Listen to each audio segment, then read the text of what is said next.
अभी हमें सुल्तानपुर के परिवार के सदस्य मिले जिनके बेटा इंजीनियर।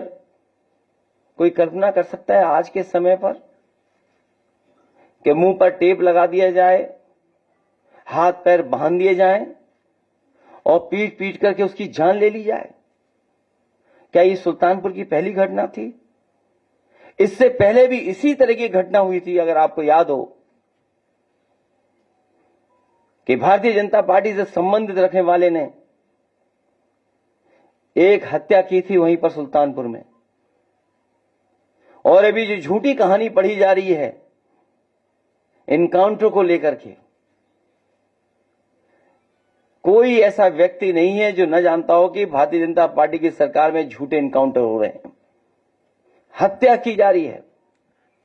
जो मंगेश यादव की हत्या हुई है, गांव से लेकर के आसपास के लोग जानते हैं कि पुलिस रात में आई थी, उठा ले गई, पुलिस उठा करके लेके गई एसटीएफ। और सोचिए आप कैसी कहानी गढ़ी गई कि उसके पास नया बैग था, अमेरिकन टूरिस्ट बैग बताया गया, और जब बैग खोला गया तो उसमें भी कपड़े नए मिले शोरूम से खरीदे हुए। और जो मोटरसाइकिल मिली, सुनने में आ रहा है कि जो मोटरसाइकिल जिसकी चोरी हुई थी कई दिनों बाद एफआईआर लिखी गई और उसके घर परिवार के लोगों के मां का इनको दर्द समझ में नहीं आ रहा, बहन के आंसू नहीं समझ में आ रहे हैं। और सोचिए कैसा दिमाग इनका। सरकार ने कैसी होशियारी दिखाई कि चप्पल में इनकाउंटर कर दिया। बताइए आप कैसा दिमाग है इन लोगों का,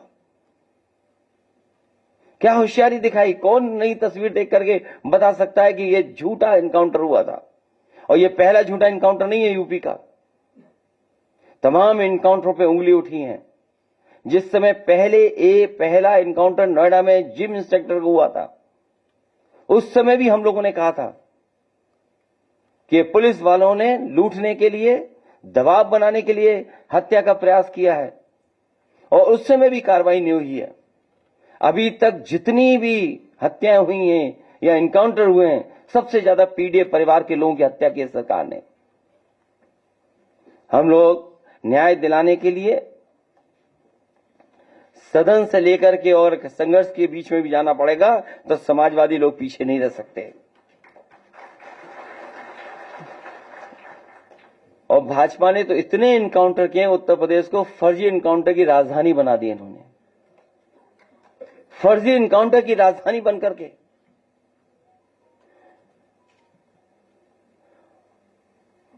और फिर नकारात्मक दिल वाले, और दिमाग विनाश कर सकता है, विकास नहीं कर सकता।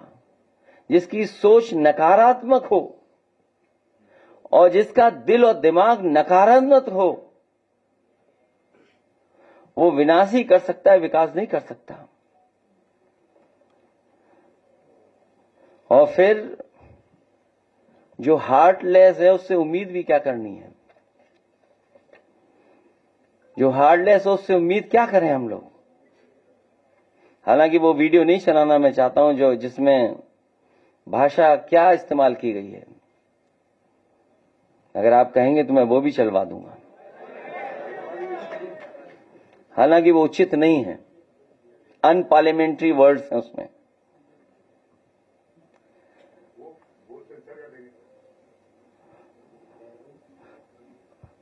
अगर दिमाग होता तो चप्पल में एनकाउंटर नहीं करते। इसलिए जहां ये सरकार लूट कर रही है, वहीं इनकाउंटर करके डराना चाहती है, और केवल बदनाम करने के लिए जानबूझ करके ढूंढ ढूंढ करके कि कौन है, किसको इनकाउंटर किया जाए, वो भी अधिकारी बैठ करके रणनीति बनाते हैं। सोचो, जो रात भर बैठ करके रणनीति बनाएंगे, उनसे क्या उम्मीद करोगे न्याय की आप? रणनीति इसी बात की बनाते हो कि हत्या करनी है, वो हत्या में न पकड़े जाएं, तुमसे उम्मीद क्या करोगे आप? केवल फेक इनकाउंटर नहीं, बल्कि संविधान ने जो अधिकार दिए हैं उन अधिकारों को ये सरकार छीन रही है।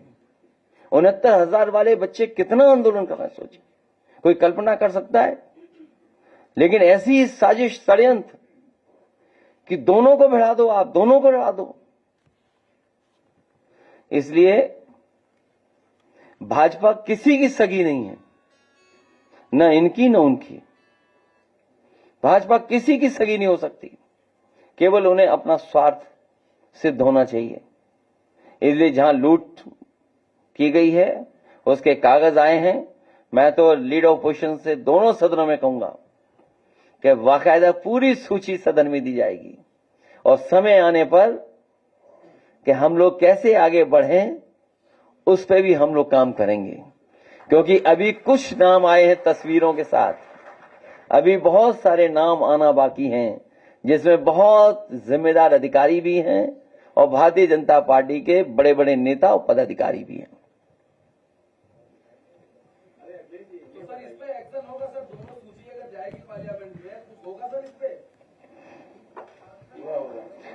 बिल्कुल होगा, अभी से ही होने लगा, कोई सवाल ही नहीं पूछ रहा भाई। वो तो देखिए अभी से ही असर दिखाई देने लगा है।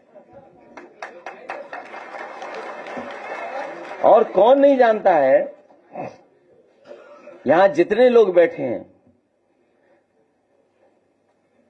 मार्केट वैल्यू क्या है, सर्किट रेट कब बढ़ाया गया, ये तो कम से कम आपको भी पूछना चाहिए कि जब गरीब से जमीन ली जा रही थी उस समय सर्किट रेट क्यों नहीं बढ़ाया गया। कम से कम गरीब के घर में 2 पैसे ज्यादा आ जाते। लेकिन आप कारोबार करवाना चाहते थे, अपने लोगों को लाभ पहुंचाना चाहते थे। से बंद है। अखिलेश जी, आज की जो जिस तरीके से सीटें आई है और पीडीए के लोगों का जो जिस तरीके से यहाँ पे शोषण हो रहा है, अभी आप देखिए भारी वाले मामले में जिस तरीके से योगी जी ने कहा था विधानसभा में सिर्फ 2 लोगों को हाईलाइट किया जाता है पीडीए के और बाकी लोगों के नाम छुपा दिए जाते हैं। ऐसे में आप किस तरह काउंटर करेंगे इन सब बातों को लेकर? नहीं, इससे भी महत्वपूर्ण ये है कि जो रजिस्ट्रियों की हमें कॉपी दी गई है इसमें सबकी फोटो लगी हुई है, उनके परिवार के लोगों के रिश्तेदारों की भी फोटो है। तब मुख्यमंत्री जी कोई दूसरी सूची नहीं पढ़ पाएंगे।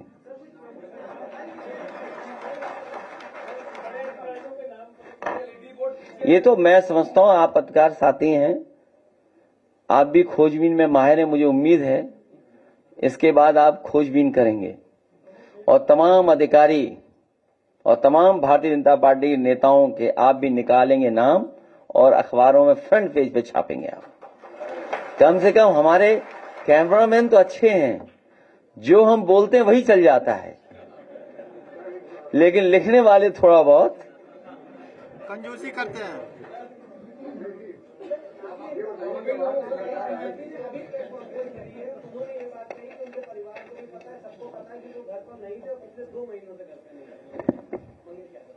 मोटरसाइकिल कहां से आई आपने नहीं पूछा? वो बैग जो अमेरिकन एक्सप्रेस का नया दिखाई दे रहा है वो कहां मिला? कम से कम इतना तो दिमाग रखते कि चप्पल पहन करके खून बहते हुए तस्वीर न खिंचवाते। और फिर आप खुद स्वीकार कर रहे हैं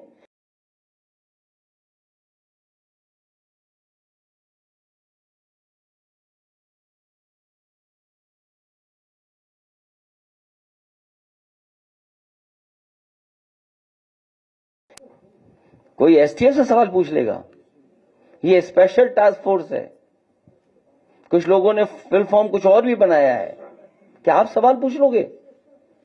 नहीं पूछ पाओगे। सवाल ये कि मुख्यमंत्री ने कहा है कि सपा और अखिलेश यादव अपराधियों में भी जादू पीडीए ढूंढ रहे हैं, क्या कहेंगे अभी ताजा बयान में? मठाधीश और माफिया में कोई ज्यादा फर्क नहीं होता।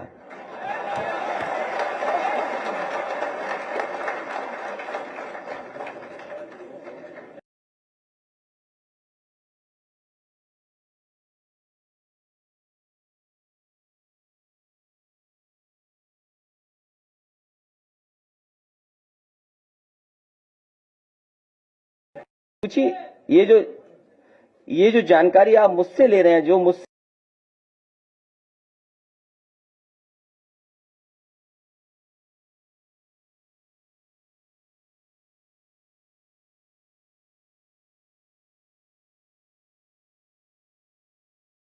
हुआ है कि नहीं हुआ है?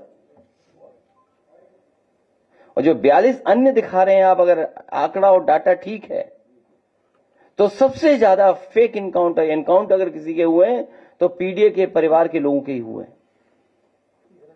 ये तो सरकार खुद दिखा रही है, ये कोई मेरे आंकड़े नहीं है। और फिर जो सवाल हमसे पूछ रहे हैं, क्या कोई कॉन्स्टिट्यूशनल बॉडी का या कोई चीफ मिनिस्टर 16 नामों की सूची गई हो, केवल 2 नाम पढ़े गए हों जो मौके में नहीं थे, सीसीटीवी कैमरे में नहीं थे? वो क्यों? ये वो लोग हैं जो हारे हुए लोग हैं, और कई बार जो खुद होते हैं, जो खुद हैं वो जो जातिवादी। जम्मू कश्मीर देखिएगा और महाराष्ट्र देखिए, सब हारने जा रहे हैं।